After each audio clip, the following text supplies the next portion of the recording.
এবার হামজা চৌধুরী দুঃসম্পর্কের আত্মীয় খেলতে আসছেন বাংলাদেশের হয়ে। বিষয়টি নিশ্চিত করেছে সেফ ফুটবল বাংলাদেশ।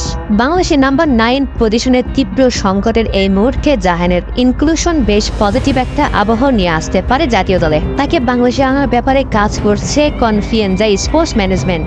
জাহানের ক্যারিয়ার শুরু হয় ইংল্যান্ডের 4th টায়ার তথা EFL লিগ 2 থেকে। বর্তমানে জায়ান ইংল্যান্ডের 8ম টায়ারে আছেন। তবে 8ম টায়ারে হলেও তার অ্যাবিলিটি, ফিজিক্যালিটি এবং ফিনিশিং অ্যাবিলিটি বাংলাদেশের প্রেক্ষাপটে যথেষ্ট। ফুটবলে একজন স্ট্রাইকার কতটা গুরুত্বপূর্ণ এটা আমরা সকলেই জানি। স্ট্রাইকারের কাজটাই থাকে মূলত গোল করা।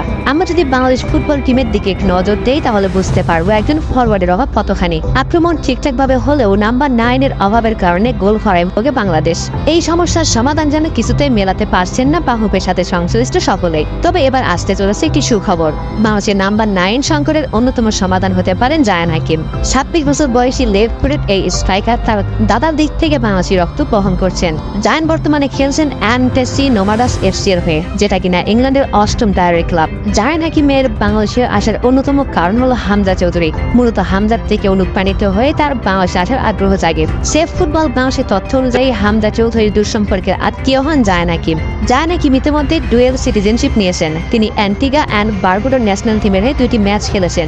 সে দেশের অনূর্ধ্ব-20 দলেও তিনি খেলেছেন। তবে মূল দলের হয়ে 2 ম্যাচ খেললেও জায়ান এখনও বাংলাদেশের হয়ে খেলার জন্য এলিজিবল। অ্যাবিলিটি, ফিজিক্যালিটি এবং দুর্দান্ত ফিনিশিং সব মিলিয়ে জায়ান হাকিম আমাদের জন্য এক দারুণ সংযোজন হতে পারেন। তাকে যদি জাতীয় দলে ফেরানো যায় তাহলে দারুণ ব্যাপার হবে। জায়ানকে বাংলাদেশে নিয়ে আসার গুরু দায়িত্ব তাদের হাতে।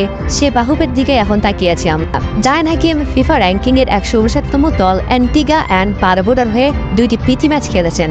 এছাড়া সেখানকার অনূর্ধ্ব-20 জাতীয় দলের হয়ে 7 ম্যাচে 4 গোল করেছিলেন। উল্লেখ্য, জায়ান হাকিম আমাদের হামজা চৌধুরী দুঃসম্পর্কের আত্মীয় হন। সুপ্রিয় দর্শক, আপনাদের কাছে কি মনে হয় জায়ান হাকিমকে কি বাংলাদেশ জাতীয় দলে পাওয়া সম্ভব? অবশ্যই আপনাদের মূল্যবান মতামত আমাদের কমেন্ট করে জানাবেন। থামো।